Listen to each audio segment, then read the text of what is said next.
பாஷாஸ் கிச்சனில் இன்றைக்கி நம்ம பார்க்க போகிறது நாட்டுக்கோழி சிக்கன் தம் பிரியாணி மிஸ்டர் பாஷா ஸ்பெஷல். மிஸ்டர் பாஷா ஸ்பெஷல்னு ஏன் சொல்கிறேன்னு கேட்டிங்கன்னா, இந்த சிக்கன் தம் பிரியாணி வந்து மிஸ்டர் பாஷா தான் ப்ரிப்பேர் பண்ணாங்க.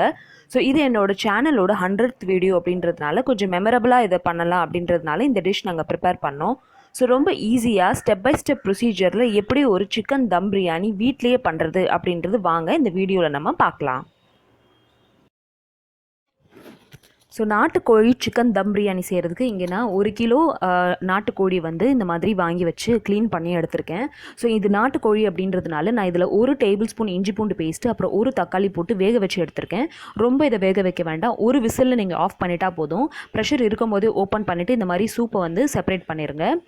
இந்த நாட்டுக்கோழி அப்படின்றதுனால இதை நம்ம 1 விசில் வச்சுருக்கோம். நீங்கள் இதே வந்து நார்மல் சிக்கன் இல்லை ப்ராய்லர் சிக்கன் வாங்குறீங்க அப்படின்னா வந்து அதை நீங்கள் இந்த மாதிரி வேக வைக்க வேண்டிய அவசியம் இல்லை. நீங்கள் டேரெக்டாகவே வந்து மேரினேட் பண்ணிட்டீங்கனாலே போதும், அது நல்லா வெந்துடும். இது நாட்டுக்கோழி அப்படின்றதுனால நான் இதை வந்து வேக வச்சு எடுத்திருக்கேன். இப்போ இதில் செகண்ட் ஸ்டெப் என்ன அப்படின்னு பார்த்தீங்கன்னா, இந்த சிக்கனை வந்து நல்லா மேரினேட் பண்ணணும். ஸோ நீங்கள் இந்த பிரியாணி செய்கிறதுக்கு ஒரு 1 hour முன்னாடியே இந்த ப்ராசஸை நீங்கள் பண்ணிடுங்க. ஸோ மேரினேஷனுக்கு ஒரு அரை எலுமிச்சம்பழம் இதில் புழிஞ்சு விட்ருக்காங்க. அப்புறம் ஒரு 2 டீஸ்பூன் வந்து மிளகாத்தூள் சேர்த்துக்கோங்க. வெறும் மிளகாத்தூள் சேர்த்துக்கோங்க, அப்போ தான் வந்து டேஸ்ட்டில் வந்து நல்லாயிருக்கும். ஸோ யூஸ்வலாக நம்ம பிரியாணியில் போட்டிருக்க சிக்கன் வந்து ரொம்ப பிளாண்டாக இருக்கும் அப்படின்றதுனால இதில் வந்து கொஞ்சம் மிளகாத்தூள் கொஞ்சம் நிறையாவே சேர்த்துருக்கேன். அப்போ தான் கொஞ்சம் நல்லா டேஸ்ட் கொடுக்கும் அப்படின்றதுனால. ஸோ இப்போ இதில் உப்பு சேர்த்துட்டு ஒரு 2 டேபிள் ஸ்பூன் வந்து இதில் நான் தயிர் சேர்த்துருக்கேன். தயிர் வந்து ரொம்ப புளிச்ச தயிர் யூஸ் பண்ணாதீங்க. நைட்டு போட்ட தயிராக இருந்துச்சு அப்படின்னா வந்து கண்டிப்பாக நீங்கள் யூஸ் பண்ணிக்கலாம். அப்போ தான் வந்து உங்களுக்கு நல்லா மேரினேட் ஆகும். ப்ளஸ் உங்களுக்கு பிரியாணியில் இந்த புளிப்பு வாசனை வந்து இல்லாமல் இருக்கும். ஸோ இப்போ நல்லா தயிர் போட்டுட்டு இதுக்கப்புறமா நம்ம வந்து இது நல்லா கையிலேயே பிசைஞ்சு நல்லா மேரினேட் பண்ணணும். நம்ம இந்த சிக்கனில் நல்ல தயிர் அப்புறம் மசாலா எல்லாம் போயிருச்சா அப்படின்றத ஒரு தடவை செக் பண்ணிவிட்டு எல்லாத்தையும் நல்லா பிசைஞ்சிட்டு இதை நம்ம வந்து மூடி வச்சிடலாம். அட்லீஸ்ட் ஒரு 1 hour இதை மேரினேட் பண்ணிடுங்க. ஸோ இது மேரினேட் பண்ணி எடுத்து வச்சாச்சு. இதுக்கப்புறம் அடுத்த ஸ்டெப் என்ன அப்படின்னு பார்த்தீங்கன்னா, பாஸ்மதி ரைஸ் உங்களுக்கு எவ்வளோ வேணுமோ அதுக்கேற்றாப்புல இங்கே வந்து நீங்கள் இதை வாஷ் பண்ணிவிட்டு நீங்கள் தண்ணியில் ஊற வச்சுருங்க. ஸோ இங்கே நான் 3 கிளாஸ் பாஸ்மதி ரைஸ் எடுத்திருக்கேன். அது வந்து 3/4 கிலோ இருக்கும். இப்போ இந்த பிரியாணிக்கு தேவையான வெங்காயம், பச்சை மிளகா, தக்காளி, அப்புறம் புதினா, அப்புறம் கொத்தமல்லி, இது எல்லாமே நான் இங்கே அரிஞ்சு எடுத்து வச்சுருக்கேன். அதே மாதிரி பாஸ்மதி ரைஸையும் வந்து இந்த மாதிரி ஊற வச்சாச்சு. இப்போ ஒரு டேக்ஷா எடுத்துக்கலாம். உங்கள்கிட்ட ஃப்ளாட் பேன் இருந்துச்சுன்னா அதை நீங்கள் எடுத்துக்கோங்க. இல்லை உங்கள்கிட்ட பெரிய குக்கர் இருந்துச்சுனாலும் நீங்கள் இதை செய்யலாம். ஆனால் தம் வச்சுருங்க, நீங்கள் வந்து அதில் விசில் வைக்காதீங்க. இப்போ வந்து நம்ம இதில் ஒரு 6லேருந்து 7 டேபிள் ஸ்பூன் வரைக்கும் குக்கிங் ஆயில் சேர்த்துக்கலாம். இந்த குக்கிங் ஆயில் சூடானதுக்கப்புறமா இதில் நம்ம என்ன பண்ண போகிறோம் அப்படின்னா, இந்த வெங்காயம் பார்த்திங்கன்னா இது சிக்கன் தம் பிரியாணி அப்படின்றதுனால ஃபஸ்ட்டு நம்ம வெங்காயத்தை வந்து ஃப்ரை பண்ணி எடுத்துக்க போகிறோம். அதோட சேர்த்து சைட் பை சைடு இன்னொரு பர்னரில் நான் வந்து அரிசி வேகிறதுக்கு தண்ணி எடுத்து வச்சுருக்காங்க. தண்ணி வந்து சூடு போட்டாங்க. அப்போ தான் வந்து அரிசி நம்மளுக்கு சைட் பை சைடு வேகும். இப்போ நம்மளுக்கு வெங்காயம் சூடானதுக்கப்புறமா வெங்காயத்தை நல்லா ஒரு பாதி வெங்காயம் போட்டு நம்ம எவ்வளோ அரிஞ்சு வச்சுருக்கோமோ அதில் பாதி வெங்காயம் போட்டு நல்லா டீப் ஃப்ரை பண்ணி எடுத்துக்கணும். இந்த வெங்காயம் வந்து நம்ம மேரினேஷன் தட் இஸ் லேயர் போட்டு தம் பிரியாணி போடுறதுக்கு நமக்கு வந்து இது யூஸ் ஆகும்.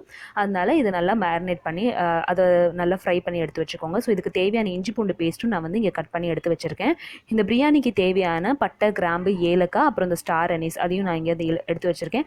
ஒரே ஒரு பிரிஞ்சி இலையும் எடுத்திருக்கேன். ஸோ தண்ணி லைட்டாக சூடாகும்போது இந்த மசாலா, இந்த கரம் மசாலா எல்லாம் அதில் நீங்கள் சேர்த்துக்கோங்க. அப்போ தான் வந்து உங்களுக்கு அரிசியில் நல்ல ஃப்ளேவர் கிடைக்கும். இப்போ வெங்காயத்தை வந்து நல்லா இந்த அளவுக்கு வந்து இது நல்லா ஃப்ரை பண்ணிடணும். கோல்டன் ப்ரௌன் கலர் ஆயிடணும். அப்போ வரைக்கும் இதை நல்லா ஃப்ரை பண்ணுங்கள். இது ஒரு 7லேருந்து 8 நிமிஷம் வரைக்கும் இது ஆச்சு இது ஃப்ரை ஆகிறதுக்கு. ஸோ இது ஃப்ரை ஆனதுக்கப்புறமா இது என்ன பண்ணணும்னா எடுத்து நம்ம தனியாக அதை எடுத்து வச்சிடலாம். ஏன்னா இது வந்து நம்ம சிக்கன் தம் போடும்போது இதை வந்து நம்ம டாப் லேயராக போடுவோம். டாப் லேயராக போட்டுட்டு இதை மூடி வச்சுருவோம். அதனால இதை நீங்கள் எடுத்து வச்சுருங்க. ஸோ இதே எண்ணெயில் தான் நம்ம அதுக்கப்புறமா இந்த சிக்கன் தம் பிரியாணிக்கு தேவையான கிரேவியை நம்ம ரெடி பண்ண போகிறோம். அதனால இந்த ஃபஸ்ட்டு ஒரு ஹாஃப் வெங்காயத்தை வந்து இந்த மாதிரி ஃப்ரை பண்ணி எடுத்து வச்சுக்கோங்க. ஸோ இந்த பிரியாணிக்கு தேவையான வெங்காயம் எவ்வளோ அப்படின்னு பார்த்தீங்கன்னா 1/4 கிலோ வெங்காயம் கிட்ட நாங்கள் எடுத்தோம். ஒரு 4 வெங்காயம் இந்த மாதிரி டீப் ஃப்ரை பண்ணி எடுத்துட்டு ஒரு 3லேருந்து 3.5 வெங்காயம் நல்ல பெரிய வெங்காயமாக அடுத்து வந்து கிரேவிக்கு தேவை அப்படின்றதுனால அதை நம்ம இதில் போட்டாச்சு. ஸோ இப்போ எண்ணெய் சூடாக தான் இருக்குது. ஸோ இதே எண்ணெயிலேயே நம்ம வந்து கிரேவி வந்து ரெடி பண்ணிடலாம். இந்த பிரியாணிக்கு தேவையான கிரேவியை ஃபஸ்ட்டு ரெடி பண்ணிக்கலாம். ஸோ வெங்காயம்லாம் போட்டுட்டு இது நல்லா வதக்கிக்கோங்க. வதங்கினதுக்கப்புறமா இது கொஞ்சம் சாஃப்டானதுக்கப்புறமா இதில் இந்த பிரியாணிக்கு தேவையான பச்சை மிளகாலாம் சேர்த்துக்கோங்க. ஸோ இதில் நம்ம அரிசி வந்து வடிச்சு கொட்ட போகிறோம் அப்படின்றதுனால நான் கொஞ்சம் நிறையாவே பச்சை மிளகா போட்டிருக்கேன். ஏன்னா வந்து ஏற்கனவே நம்ம அந்த ஃப்ரை பண்ண அந்த ஆனியன் இதில் போட்டாலே கொஞ்சம் ஸ்வீட் ஆயிரும். அதனால ஒரு 6-7 பச்சை மிளகா நான் போட்டிருக்கேன். உங்களுக்கு ரொம்ப காரம் வேணாம்னு நினச்சிங்கன்னா ஒரு 4 பச்சை மிளகா போட்டுக்கோங்க. தேவையான தக்காளி, அப்புறம் வந்து இதில் வந்து நம்ம புதினா அப்புறம் வந்து கொத்தமல்லி அதையும் சேர்த்து எல்லாத்தையும் நல்லா வதக்கிக்கோங்க. இப்போ இதே வந்து நீங்கள் ஜீரக சம்பா ரைஸ்லையும் நீங்கள் செய்யலாம்.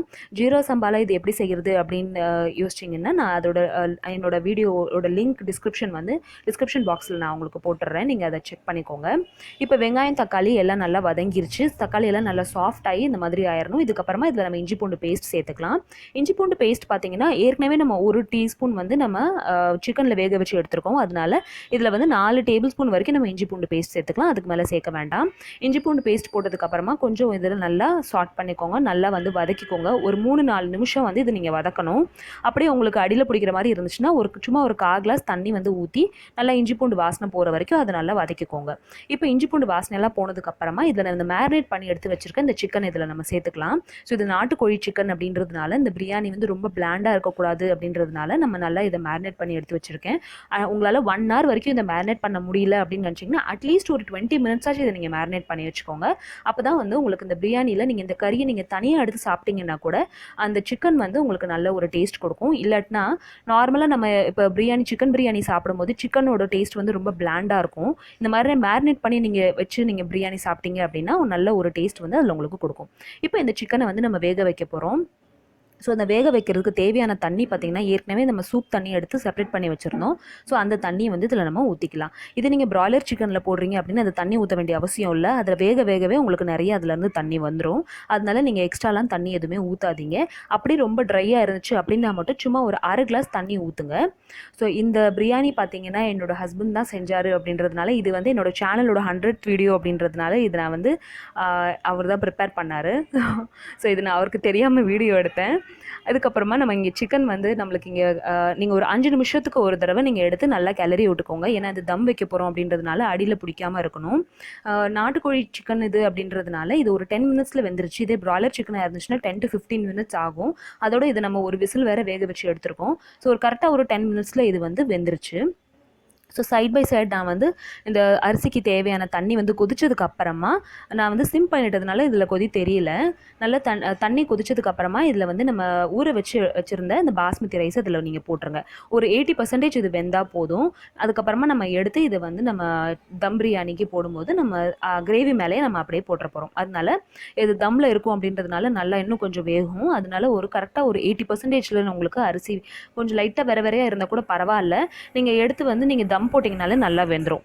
ஸோ இப்போ நம்மளோட சிக்கன் நல்லா வெந்துருச்சு. ஸோ சிக்கன் வெந்ததுக்கப்புறமா இதில் இன்னும் கொஞ்சம் நம்ம என்ன பண்ணுறோன்னா இதில் கொத்தமல்லியும் புதினா இலையும் நான் சேர்த்துக்கிறேன். ஸோ நம்ம எடுத்து வச்சுருக்க கொத்தமல்லியும் புதினா இலையும் இதில் 3 பார்ட்டாக போடணும். ஸோ ஏற்கனவே ஒரு பார்ட் இது வேகிறதுக்கு முன்னாடி நான் போட்டிருப்பேன். ஸோ வெந்ததுக்கப்புறம் ஒரு பார்ட் போடணும். அதுக்கப்புறமா நம்ம லேயர் போடும்போது ஒரு பார்ட் போடணும். ஸோ இப்போ நம்மளுக்கு அரிசி இங்கே வெந்துருச்சு. ஸோ அரிசி வடிக்க தெரியல அப்படின்றவங்களுக்கு தான் இது நான் வந்து எக்ஸ்க்ளூசிவாக எடுத்தேன். அரிசி வடிக்க தெரியல அப்படின்னா இந்த மாதிரி ஒரு ஃபில்டர் எடுத்துக்கோங்க. ஃபில்டரில் இந்த மாதிரி அரிசியை எடுத்து நல்லா ட்ரெயின் பண்ணிக்கோங்க. தண்ணி சுத்தமாக இல்லாமல் கொஞ்சம் நீங்கள் இதை ட்ரெயின் பண்ணணும். ஸோ ட்ரெயின் பண்ணிவிட்டு இந்த மாதிரியும் நீங்கள் சேர்த்துக்கலாம். ஸோ யூஸ்வலாக நாங்கள் எப்படி இது அரிசி வடிப்போம் அப்படின்னா எங்கிட்ட பெரிய ஃபில்டர் ஒன்று இருக்குது. அரிசி வடிகட்டுற கண்டெய்னர் ஒன்று இருக்குது. ஸோ அதில் நாங்கள் வடிச்சிருவோம். இல்லாட்டா நான் தனியாகவே வடிச்சிருவேன். அரிசி வடிக்க தெரியாதவங்க மட்டும் இந்த மாதிரி நீங்கள் யூஸ் பண்ணிக்கலாம். இல்லை வந்து எனக்கு எடுத்து கொட்டுறதுக்கு கஷ்டம், ஏன்னா நிறைய அரிசி போட்டிருக்கோம் இல்லையா, அதனால் எடுத்து கொட்டும் போது முடியல, ரொம்ப சூடு ஏறுது அப்படின்னு நினச்சிங்கன்னா இந்த மாதிரி நீங்கள் பண்ணிக்கலாம். ஸோ இப்போ ஆனால் நீங்கள் இந்த மாதிரி யூஸ் பண்ணும்போது அந்த ஃபில்டரில் நிறைய தண்ணி சேராமல் பார்த்துக்கோங்க. ஏன்னா நம்மளுக்கு கிரேவிலையுமே அடியில் கொஞ்சம் தண்ணி இருக்கும். அதே மாதிரி இன்னொரு மெத்தட் என்னென்னா நீங்கள் இந்த மாதிரியும் பண்ணிக்கலாம். ஸோ இந்த அரிசி வடிக்கிற தண்ணியை வந்து நான் தனியாக ஒரு கண்டெய்னரில் ஸ்டோர் பண்ணி வைக்கிறேன். ஏன்னா நம்ம தம் வைக்கும் போது இந்த வெயிட்டான கண்டெய்னரை மேலே வைக்கணும் அப்படின்றதுனால நான் இதே தண்ணியை வந்து நான் அப்படியே மேலே தம்முக்கு வச்சுருவேன். அதனால இந்த மாதிரியும் நீங்கள் சாப்பாடு வந்து வடிச்சுக்கலாம்.